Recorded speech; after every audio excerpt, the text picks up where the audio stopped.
It's a good day for moving along, and it's a good day for singing a song. As a matter of fact, every Friday should be a good day for a lot of different reasons.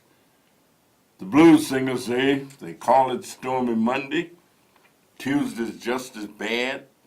Wednesday's a little worse, and Thursday is oh so sad. But the eagle flies on a Friday, and Saturday I go out to play. Sunday I go to church and kneel down on my knees and pray. Lord, have mercy on me. And I guess we should really say, Lord, have mercy on this world of ours. Because sometimes it seems as though the world is topsy-turvy, that it's upside down. There are good things going on, or things that we agree with, and there are bad things going on, things that obviously we disagree with. There are things that we hope for, and there are things that we hope against. But that's the nature of a free and democratic society, where you have the ability to think, the ability to feel, the ability to act, and you can do it pretty much without that much impunity. Yeah, there are people who will come down on you for certain positions that you take, but they can do that because it's their right to disagree. I have believed, as long as I have been engaged publicly, that you can disagree without being so disagreeable. And you can disagree and still respect the other person. You can respect the other person's position. And I say that because elections are about to take place. We've got a big primary election coming up on March 20th, and lots of people are going to be running for public office. As a matter of fact, the first day to file nominating petitions was Monday. The last day will be Monday of next week, which will be December the 4th. And I believe the time is at 5 o'clock, 5 p.m. And I suspect that that's the time that, we'll know who's running. Now we'll at least know who has filed, but we don't necessarily know who's running. We'll know who has filed because of the fact that filing in this state does not necessarily mean that you are on the ballot. People can challenge nominating petitions to make sure that you've followed all of the procedures and all the processes. And that after some of those may be lost, some people may have signed who were not registered to vote, and if that's the case, then those are subtracted. And at the end of the period, if you have enough petitions of people who are qualified to sign the nominating petition for that particular race, you are on the ballot. And we've got our first caller for the afternoon. Caller, are you there? Yes, Congressman, this is Ray. Yes, sir. How you doing? The first thing I gotta say is you look mighty spiffy. Well, I'm feeling better today than I've felt all week. I kind of goofed around, caught myself a cold. Yeah, and guess what? You look good combing your hair, too. There you go. Now you all right. Well, today has been my best day, and I think that hot toddy I did last night was a big help. And so I thank God that I feel better today than I felt. And so do I, Congressman. Two things real quick. The first is it looks like the Republicans got the vote for the tax It does look that way. I mean, and you can never tell, as people sometimes say, until the fat lady sings. there you go. But But it sometimes you looks like, can yeah, but it read. looks like she's warming up. Yep, Well, I think she's getting ready. Well, the vote that sort of sprung things loose yeah, was a 52 to 48 48. vote. Right. 52 Republicans make up the House and 48 Democrats. It Sure. would have taken at least 3 Republicans because if only 2 voted against it, it would be a tie. And then the vice president has the ability to break a tie. And I'm confident that he would Right. vote. Right. And I want your honest opinion, which you always give me, about the 3 basketball players. The one of the fathers said, "Oh, it ain't no big deal."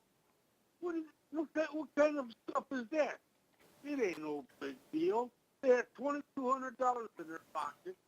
The president got them back, and not an apology. The Well, basketball they apologized. were quite lucky, quite honestly, because sometimes in a country like China, they will do whatever they decide to do.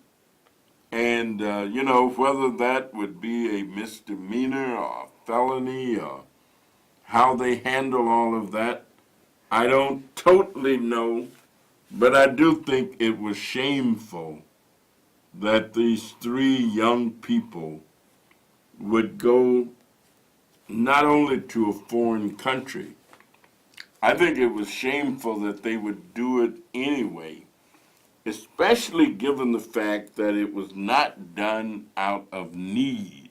I'm saying it's not like they were 3 boys starving to death or 3 boys who didn't have anything to eat or 3 boys who were going Congressman, to take the Congressman, goods. Congressman, you're 100% right. They had $2,200 between them in their pocket. So when they got on the bus, they had the biggest bucket of Kentucky Fried Chicken I ever seen. So it wasn't because of money; it was because of greed. And then the father didn't help by saying, it ain't no big deal. What kind of stuff is that? Thank you.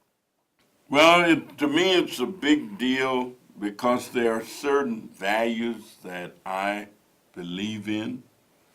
And my mother used to say to us as we were growing up, as she tried to teach us right from right and wrong, and she would often say to us that right is right if nobody is right, and wrong is wrong if everybody is wrong.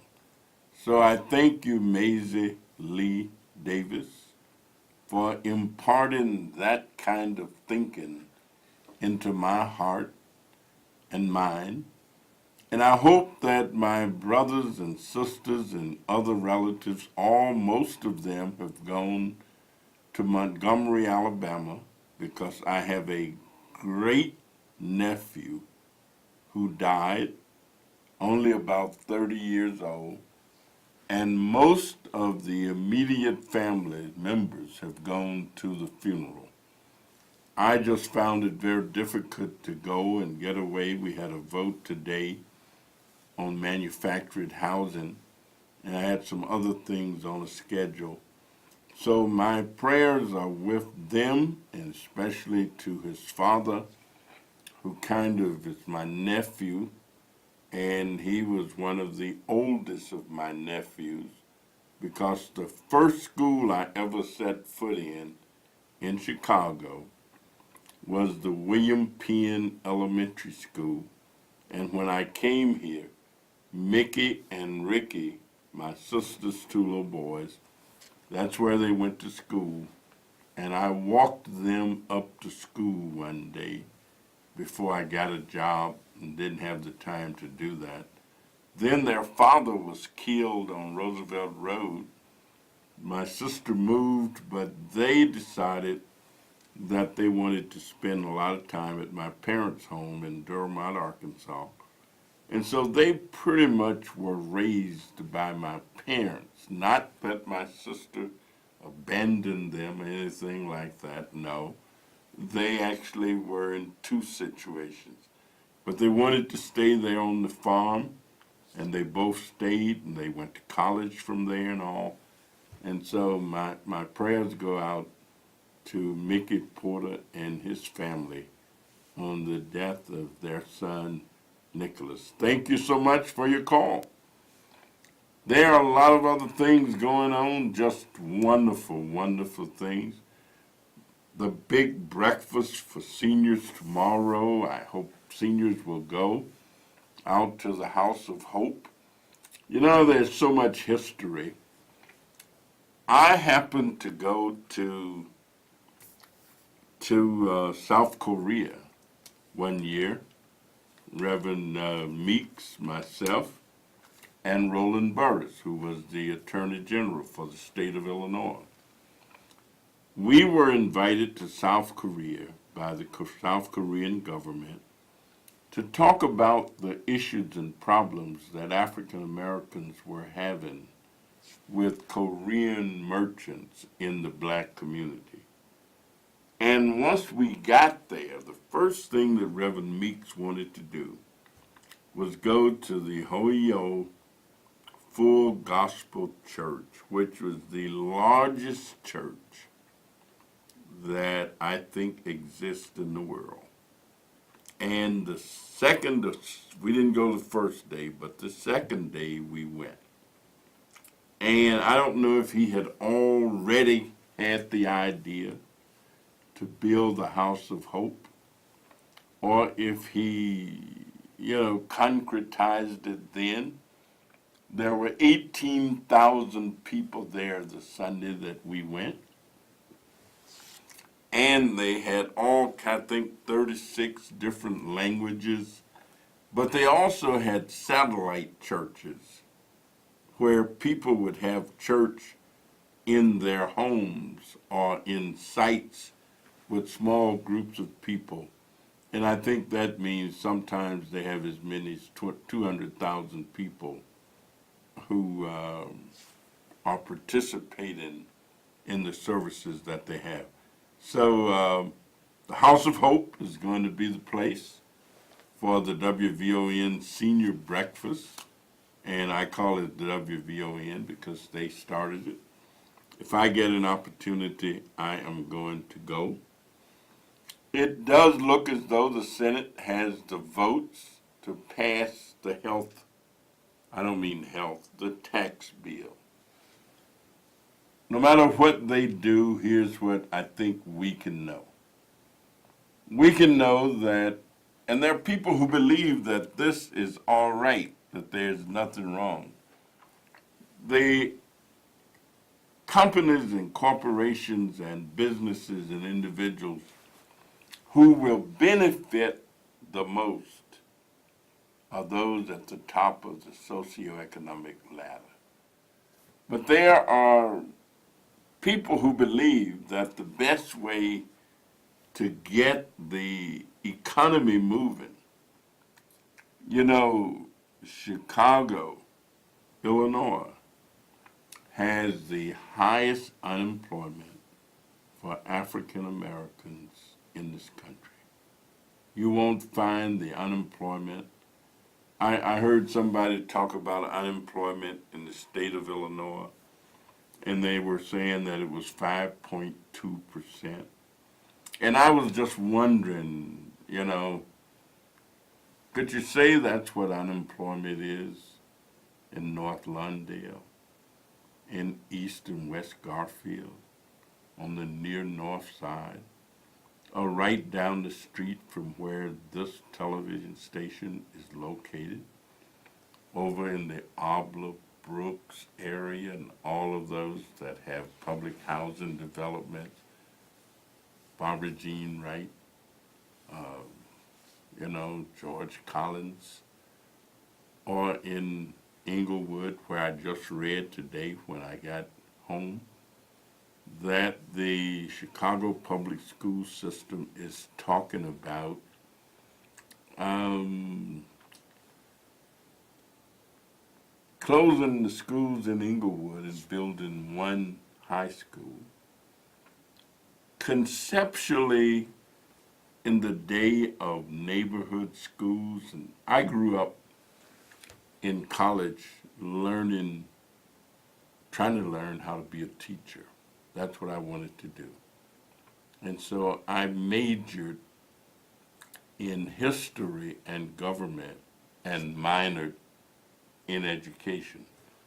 So there were concepts that we were taught about schools and neighborhood schools and community schools, and I even had the opportunity to do student teaching at one of the best high schools that I've interacted with in a direct way. And at the time, that was the Scipio A. Jones High School in North Little Rock, Arkansas. That's where I did my student teaching. And it was just a well-run, exciting place to be, and I just loved it. They had a tremendous athletic program, great academic programs. The kids competed to see who was going to be in the top 10, who was going to be on the honor roll, which intramural activity their division would win. And I truly enjoyed it. It was a well-run school. They usually would win the state track meet. Oftentimes they'd win the state basketball championship. And so they were just, good stuff. Came to Chicago, and I did teach. I worked 6 years in the Chicago Public Schools as a classroom teacher and counselor and, assistant to the principals and things like that, as I was engaged and involved. And it saddens me to see the state of education that I think exists in our public environment. And I know that there are a number of black groups on the west side that got these big planning meetings that they're having to try and look at the state of education. And if anybody's interested in being a part of it, they can certainly call my office, which is 773-533-7520, or they can call Alderman Emma Mitt's office. She is alderman of the 37th Ward. And I understand you can reach all of the aldermen by simply calling 311 at City Hall. And I'm not sure what her district number is without having it written down. But we are seeking as many people as we can find to come and be involved in those discussions. So please, if you've got any interest, you've got any children, please do so. We're also having follow-up meetings on the state of the African American male initiatives that we've been working with and planning. A number of wonderful things have taken place since we had the conference at the University of Illinois. And if you're interested in that, you can also call my office. We have a meeting Monday morning at Malcolm X College. I believe it's at 8:30, and that's December the 4th. And so if you're interested in the follow-up and the follow-through, I heard an interesting announcement today that the National Football League is interacting with some of its players, with the Players Association, to decide to put some money into social development activity. That is, to help start programs, to help do tutoring, to help do all of the things that you need to do and can do with young people that will prevent them from going astray or will prevent them from developing habits where they don't pursue things as diligently as they should. You know, I try and say to young people that no matter what your environment, if you're willing to learn how to work your way out of it, how to overcome the circumstances of your birth, the circumstances of your being, and while you're doing that, don't reach the point of believing that somehow or another you have advanced beyond your parents and other relatives who may not have had the same opportunities that you've had. Let me tell you, wild horses couldn't drag me away from the value, the love, and respect that I have for my parents and grandparents. My parents were just gold and didn't agree with them all the time. They didn't have much formal education.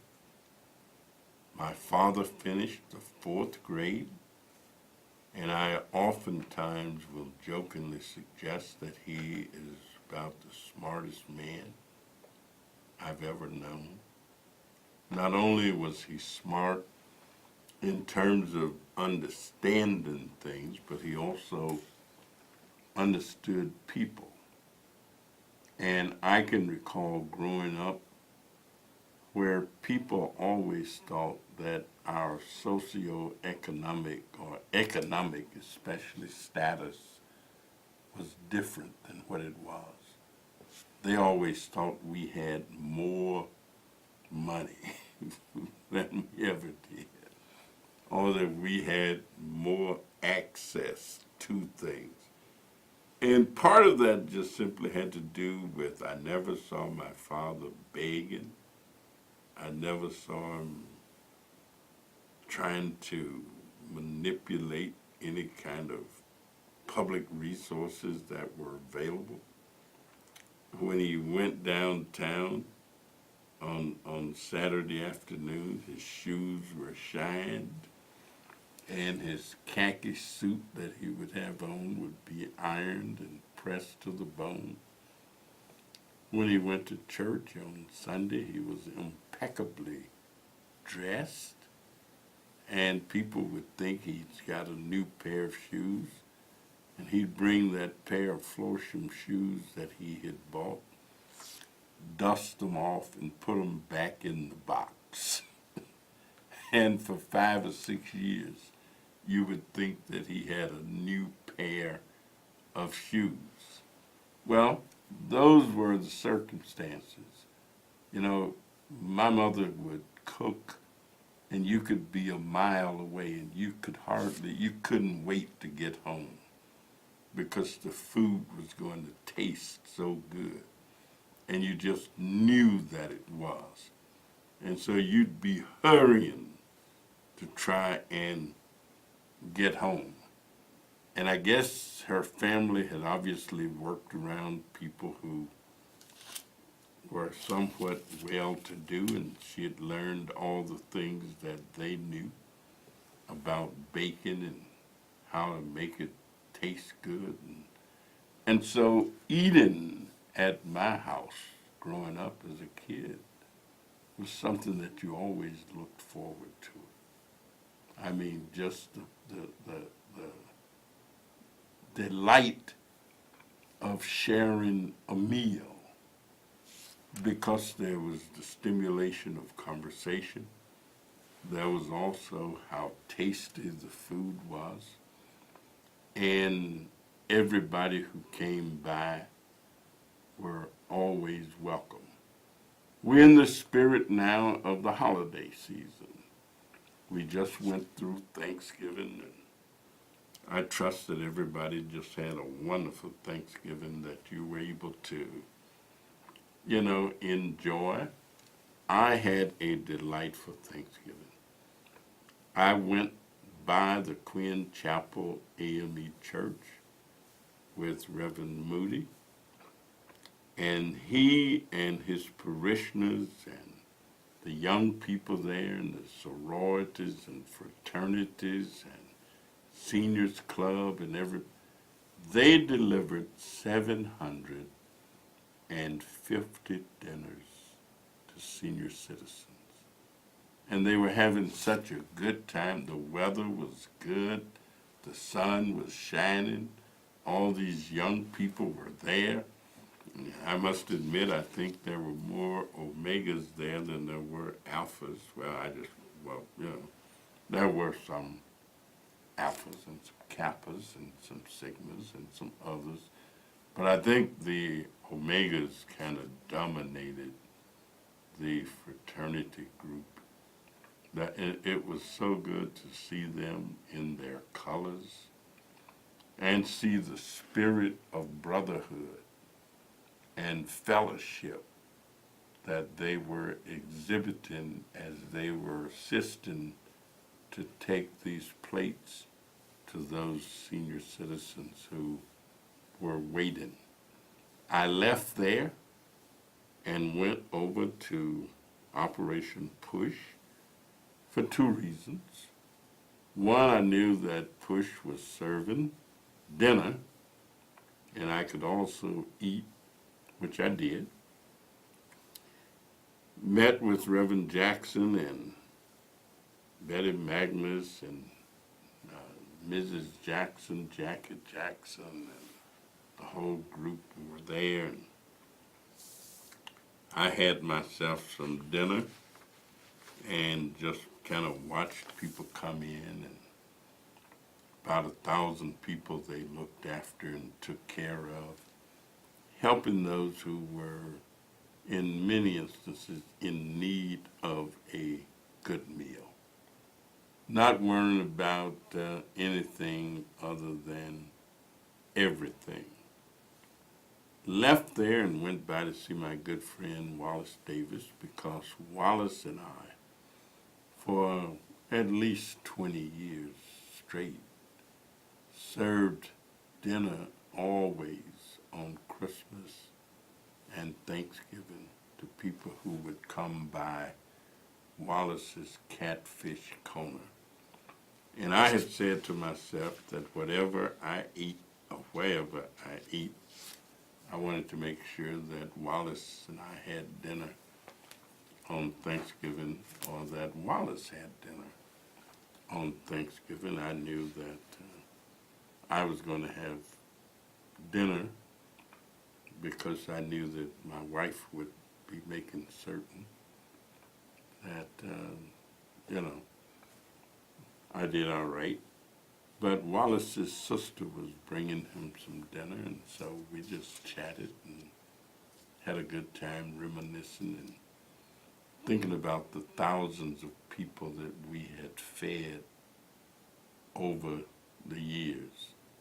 And so sometimes it's good to just be able to look back and reflect on something that you had been involved in, engaged in, and something that nobody can take away. That is, no matter what they say, no matter how they attempt to characterize your being, they can't take away those things that you have done. People used to try and get us to become educated using that technique, saying that once you learn something, nobody can take it away from you. That no matter where you are, if you know something, then you know that you know that you know, and that you will be always aware. Well, so Thanksgiving is gone, and I thought of my grandmother I knew my grandfather's mother. I never knew my mother's mother, so I only knew one of my grandmothers. But we'd pay tribute to them anyway and say stuff like, over the river and through the woods, to grandmother's house we go. The horse knows the way to carry the sleigh over the white and drifted snow. Over the river and through the woods, my grandmother's cap I spy. Hooray for the fun's the pudding done. Hooray for the pumpkin pie. I am so glad that I had people who taught me that stuff when I was a little boy. And they kept me from being bored. They kept me from wondering if life could ever be different for me than what it is. And so now we're moving towards the real deal, Christmas time. The time that those of us who practice Christianity believe that Christ the Savior was born. And I don't think there's anything more beautiful than the Christmas story, whether you believe it or you don't, or whether you've etched it into your heart and you know that it is. You know, those who practice certain kinds of faith things, they rely upon their faith. You know, there's a song that I sometimes hear people sing, and I will hum along, given the fact that I have difficulty singing to the point where anybody would want to hear it other than myself. But the words go that there are some things that I may not know. There are some places that I may not go. But of this one thing, I am sure. My God is real, for I can feel Him deep within my soul. Some people may doubt. Some people may scorn. And so, if you are confident enough in yourself and what you believe and what you feel and what you've come to know, then you don't have to worry about anybody else. I mean, you know, these kind of times for me, they make me sort of melancholy a little bit. And as we get closer and closer to Christmas time, I know that my wife and I sometimes say, well, we're not going to do all these things for Christmas, but I happen to see her making out her gift list. And that's one of the things that I kind of appreciate about her. Let me tell you, she gets everybody a Christmas gift that she can think of. She just have lists. And I was somewhat amazed, not totally when I was looking at the list, and at the very top was my name. And I said, oh, I got something coming. Because I just saw it on the paper. Well, hey, you can give us a call. Hey, we're just kind of talking. We've got big elections, as I mentioned earlier, coming up for governor. All of the state representatives' positions in the state of Illinois are open. We have a whole bunch of young candidates who are running. And we also have a whole bunch of candidates who are running for circuit court judgeships. I mean, just a lot of them. They are running. And so you need to get to know who they are. Don't sit back and say, I don't know nothing about it. Oh, please don't mention it to me and and all that kind of stuff. If you're not part of the solution, the Panthers came up with this. They say if you're not part of the solution, you are a part of the problem. So be solution oriented as opposed to being problem oriented. I think we have a caller, and we're going to go right to the phone. Sure. Caller, are you there? Yes, Congressman, this is Ray again. I called to give my condolences to you and your family on the passing of one of your people. That's from the heart. Now I want to know why, for the last 10, 15 years, African American and Hispanic people have fought hard to get the majority of aldermen. So guess what? Nothing's changed. It's always the same answer. Oh, we're working on it. Oh, we'll get back to you. All that construction going on downtown, and there's not one African American or Hispanic construction company working on it. So how could they say they're working on it and nothing is ever done? Are we gonna get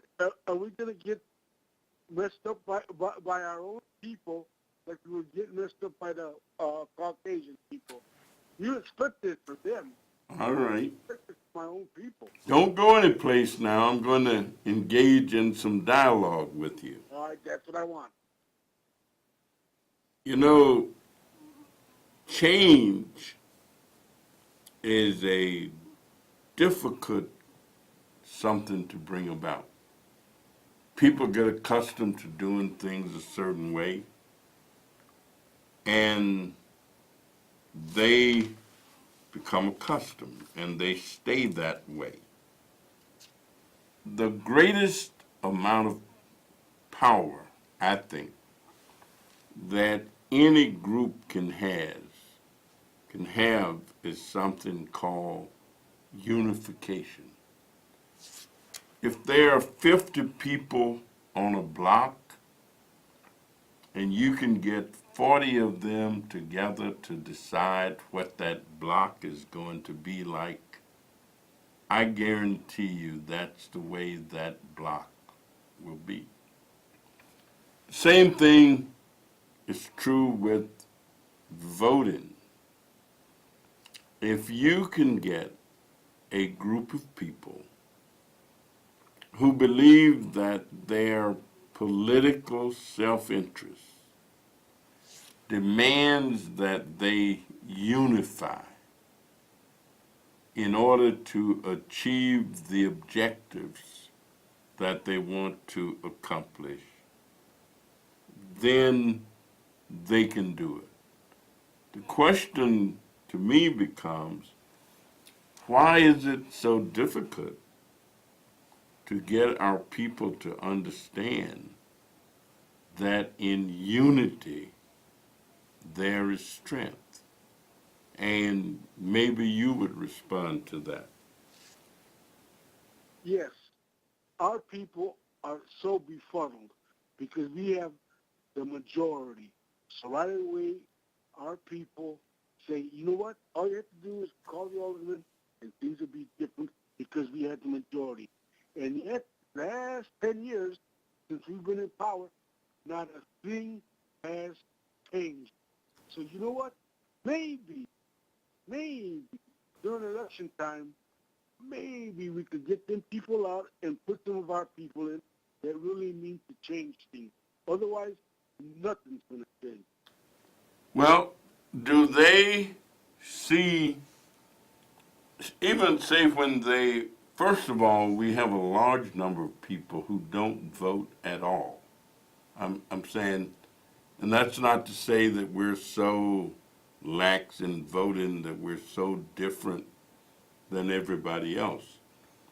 But everybody else may not have the same need. For example, if you got a basketball team and they're winning without a tall guy, they can keep on winning without a tall guy.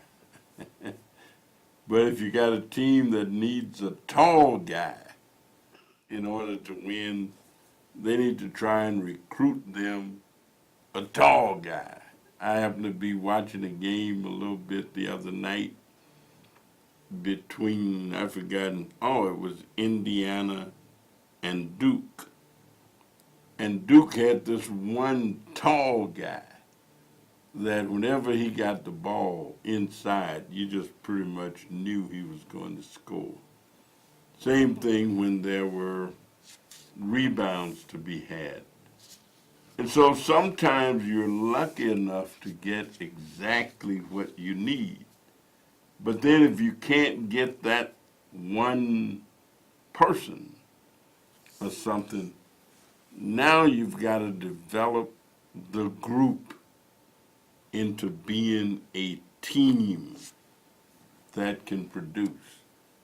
And while we may not have that person individually in our city or in our mix, we could develop the group and have the group become the team that we need to exercise the power. I wish I knew some other answer. I'm saying people get divided. You know, I read the Willie Lynch letter every once in a while, although there are people who claim and say that it never really was a letter, that it was something that somebody wrote. And that, but if you follow the division and separation was always a way to lose. If Okay. you can figure out, Congressman, please, that's okay, somebody said. That's all right. But you know what? It's not all right for us to expect people to respect us. And an alderman surely don't. And I'm talking about all of the commissioner and all of the rest of the people. Don't respect us, don't respect our vote. And like you said, it's part of our fault too because we don't all go vote. One day I hope that we all go out and vote all these people that haven't done anything for the last 10 years. I'm talking about Hispanics and African Americans. Them who can vote out of office and then maybe vote some people that really will help. And you're the tall man on the court, Congressman. You're the tall man. You remember that because everybody respects you. Maybe you could get a little jar to the people to help us. Thank you again so much, Congressman. thank you indeed. And, you know, there are different people who really want different things and people who see themselves in different ways. Um,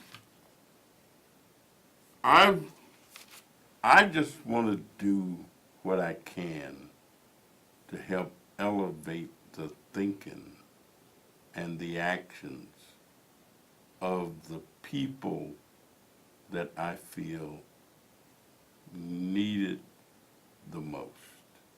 And that's really what I want. I think we got another caller. We'll go right to the phone. Caller, are you there? Hello, Dr. Davis. Yes, sir. Representative 7th District. My question is this. If you've been listening to the news, I'm not even going to call his name. I just will refer to that person in the White House as Mr. 45. Do you think the noose is really closing around his neck since one of his inner people in his circle is admitted into lying to the FBI? Well, let me put it this way. I have a great deal of faith and confidence in our justice system. Do I think it's absolutely perfect and will get to the absolute bottom of everything that we are attempting to uncover? I think it takes a tremendous amount of time, a tremendous amount of effort, and the continuity of process.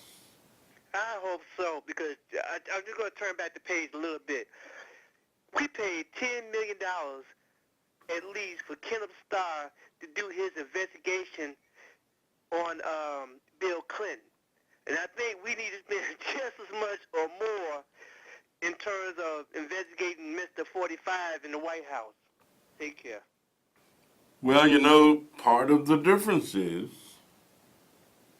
that all of these things require movement. And that's why I say to people that every election, no matter how minor it appears to be, is important because you're always putting people in place where they might be in place to make something happen or to prevent something from happening.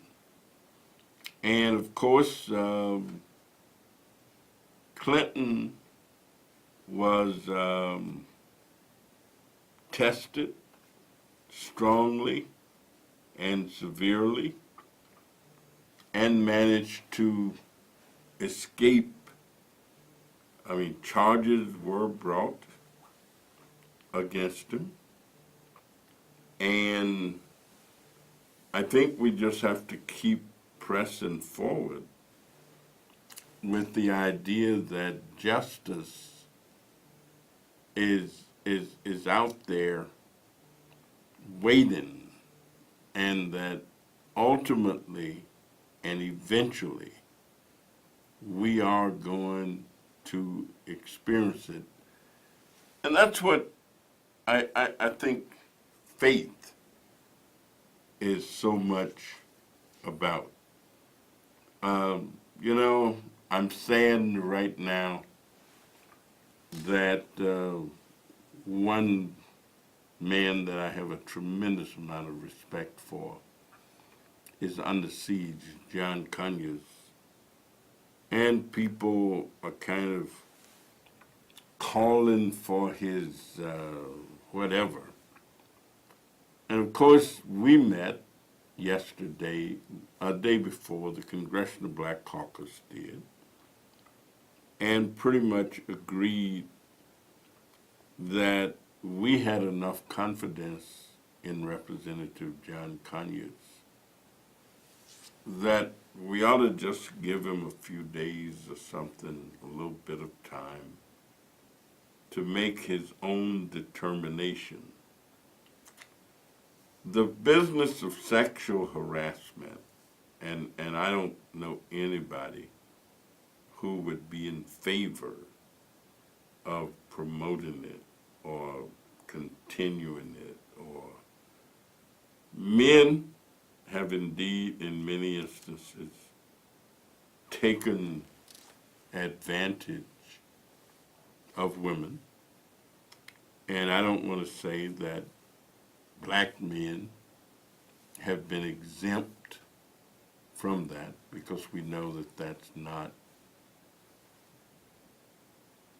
the truth of the matter. But we do know that much of what has been occurring on the basis of individuals feeling that they were dominant and just had the power to do that. As we were discussing John the other day, John Lewis, actually, who happened to be sitting next to me in the meeting, just kind of broke down in tears in terms of saying how much this affected him and how much he respected John Conyers. And of course, I indicated at the meeting that other than Congressman Bobby Rush in the room, that I had known John Conyers longer than I had known any other black member of Congress who still alive and present, and that John Conyers has been the epitome of what I call a freedom fighter, not in terms of just trying to advance his own being, but in terms of John has been sponsoring a bill calling for reparations every year that I've been there and before I got there, and he's never been able to really get it moved or get it out of committee or have a real solid discussion on it. I think the only time that they really brought it up in committee was when he was chairman of the committee that had jurisdiction over it. And so rough winds and all these things will come, but we can never, ever lose faith. I mean, you know, if Nat Turner and Denmark Vesey and Sojourner Truth and Harriet Tubman, if these people had given up, and I think they were fighting for the same things that we talk about today. You know, if John Brown hadn't felt a certain way about things, he never would have led the group at Harper's Ferry. And so some of the activities, so we just have to be as true to ourselves as we can be. My mother taught us a poem, "To thine own self be true." And she used to teach us these things that we could say that would force us to look at self. One that I will end my discussion today with is actually called Myself. And she would say that I have to live with myself and so. I want to be fit for myself to know. I want to be able, as the days go by, always to look myself straight in the eye. I cannot hide myself from me. I see what others may never see. I don't want on a closet shelf a lot of secrets about myself. And to fool myself as I come and go into thinking that nobody else will know the kind of man that I really am. I don't want to dress myself up in a sham. I want to go about with my head erect. I want to deserve all men's respect. But here in the struggle for fame and pelf, I want to be able to like myself. See you next.